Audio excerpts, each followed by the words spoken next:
Hey guys, welcome back. Yeah, we're back in town after that amazing two games for the Ghana Black Stars versus Mali and Central African Republic. And that's two amazing wins, two morale boosting wins. That sees us finish round 4 of matches for the World Cup qualifiers on top.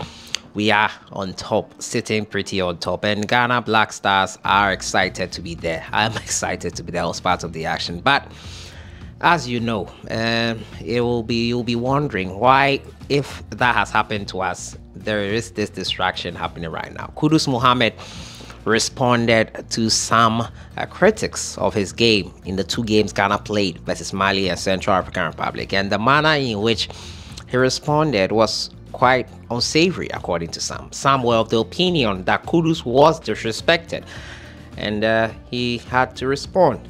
That's what some think. Today I'm going to look at whether Kudus Mohammed was disrespected, whether he went too far, with the responses, or whether he should have responded at all in the first place.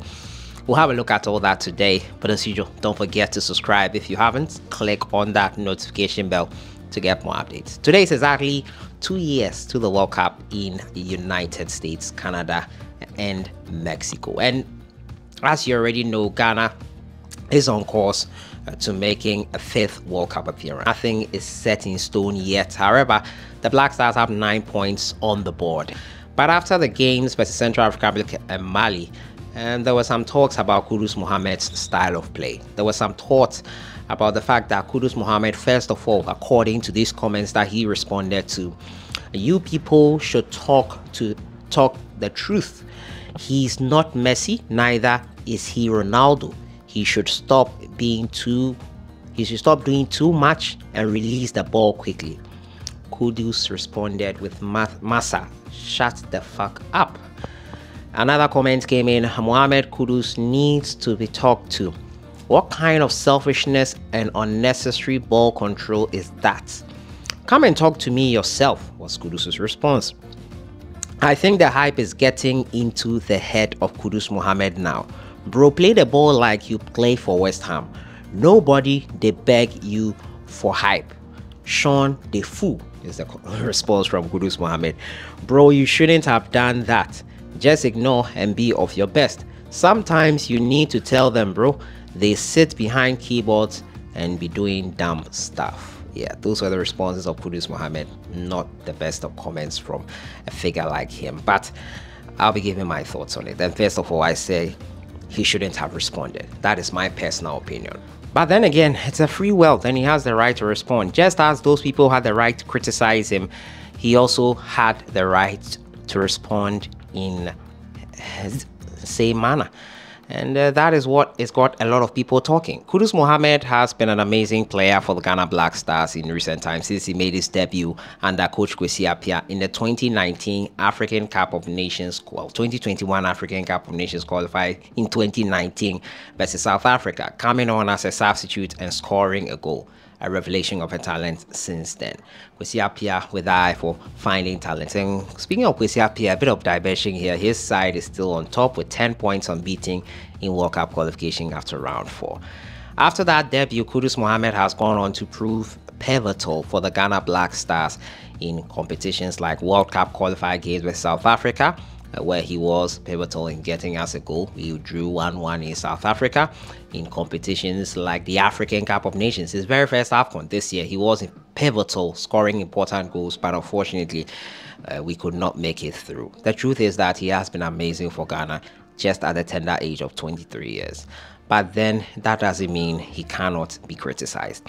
I only have an issue with people who criticize players and attack them personally, where it turns into an abuse, like what happened to Abdul Rahman. I think that's probably some fans went a bit too far and made the attack personal. The player did not play well. He did not play well locally, as you say it. That is a reflection of what he did in the game. Kudus Mohammed is an amazing dribbler of the ball. Highest dribbler in Europe, 124 successful dribbles.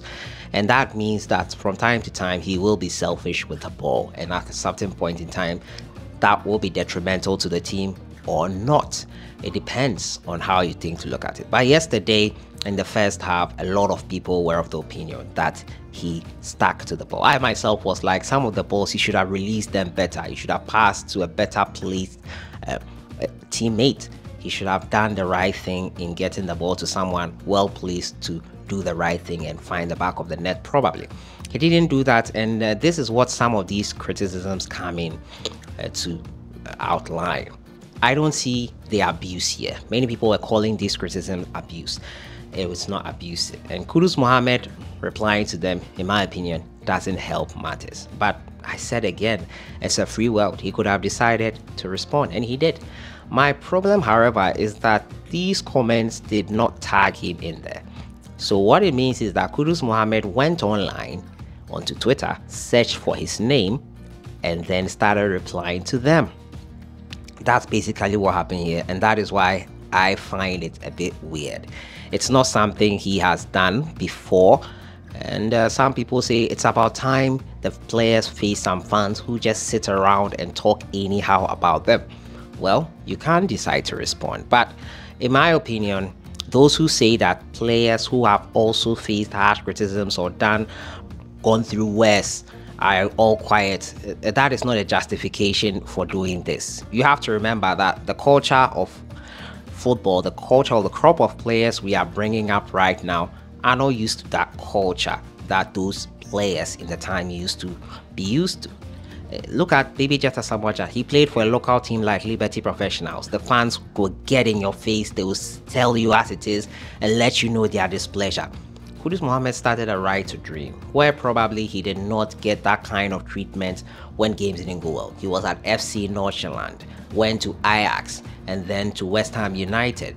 He did not pass through that kind of thing, like how Kumasi Asante Kotoko and Heart-to-Folk fans get things stuck in their face when things don't go well for them and their clubs. He did not go through any of that, and probably this kind of thing is alien to him. That being said, it does not make it right that you abuse players. You can criticize them because you are emotionally vested in this game. Like it or not, I am emotionally vested in this game.